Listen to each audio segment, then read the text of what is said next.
Welcome back to another episode of Grain of Salt. I'm bringing you a grain of salt, and I'm your host, Wild Bill. In the last video, we were talking about how somewhere around verse 9 or 10, he's trying to comfort the boys and saying, you might as well be obedient. Nobody take no life away from you that is meant for you. And so we're going to do this. We're going back to Judea. And there's nothing anybody can do to harm us, to shorten our day in this life. You're going to complete your task. Which is comforting, right? It's good news. It's good news. We ought to all be like that. We ought to all be comforted and confident that it can't nothing kill us but what He allows. It can't nothing touch us but what He allows. And whatever it is going to bring glory to Him. Right? Like Job said, though He slay me, yet will I praise Him. So anyway, you keep reading and it says, Yeshua said, Lazarus has fallen asleep. And I'm going to go wake him up. If you ever wondered what happens to you when you die, there's a clue right there. Another story for another day, or topic for another day, but there it is. And so Yeshua says, I'm going to go wake him up. And they said, well, if he's asleep, then that's good. He'll get better, right? They were diagnosing the situation. And no, let me put it plainly to you fellas. Lazarus is dead. He's dead. But He's revealed to him, He's going to wake him up. He's going to go wake him up. Good news, good news. And like we said before, there's two other resurrections that had taken place that we have recorded. But these were instantaneous resurrections. The person that died, there Jesus is, and He raises them up. But this one was going to be no mistake. And it was for you and for me and people in that day to believe or not believe. Totally disregard the evidence, the proof, His words, everything about Him, and say, nah, don't believe it. There is no mistaking what happened here. There's no riding the fence. We've talked about that. And something else I wanted to bring out about this. Sickness is in the world. Sickness comes, right?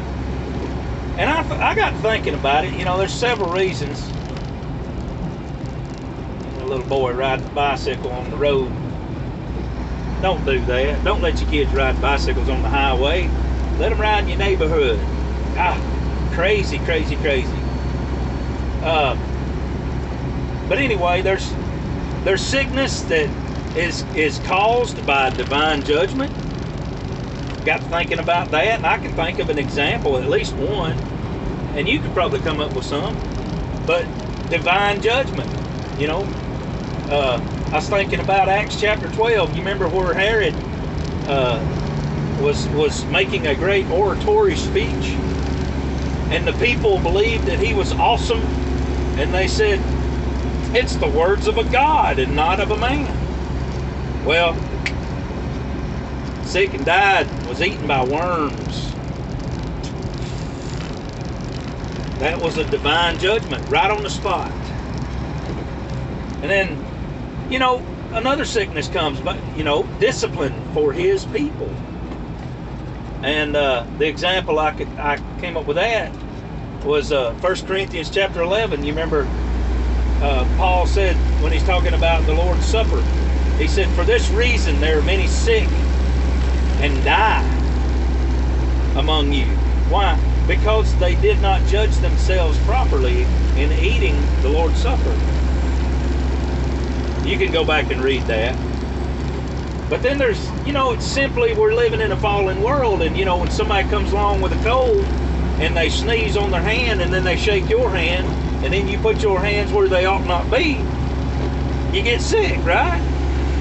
Oh, not me, I never get sick. Well, I'm happy for you. But we live in a fallen world where sickness comes around, and it's just that way. And then there's the sickness that is because he shows us he is going to get glory out of it. We have two major examples that we've talked about from the book of John, and one of them was the blind man. Had been blind from before birth. You know, he was blind in his mother's womb, and he was blind so that Yeshua would get glory out of it. And then we have Lazarus, big one. The sickness is not to end in death, but for the glory of God, and so that the Son of God would get glory by it. So there was two main purposes for this miracle that happened in John chapter 11 that I can see. There's probably more in that chapter, but two main things that stand out to me. You remember when Jesus heard the message that he was sick, and he said his sickness is not end in death, but for the glory of God. So that was the purpose for Lazarus getting sick and actually dying. So his death was to produce and to be used by God to get glory. Right? Then the other one is on down in verse 25 that I can remember. I may have the verse wrong. But he said it was for this purpose. So that he could show that he said, I am the resurrection and the life. You remember that? I'm the resurrection and the life. He who believes in me will live even if he dies. Sorry, somebody's about to pull out in front of me here. And everyone who lives and believes in me will never die. Golly, crazy people out here today. Never die. So it was to show that he is the resurrection and the life, right? And I'm going to make a statement. I'm going to finish it in the next video, but think about this.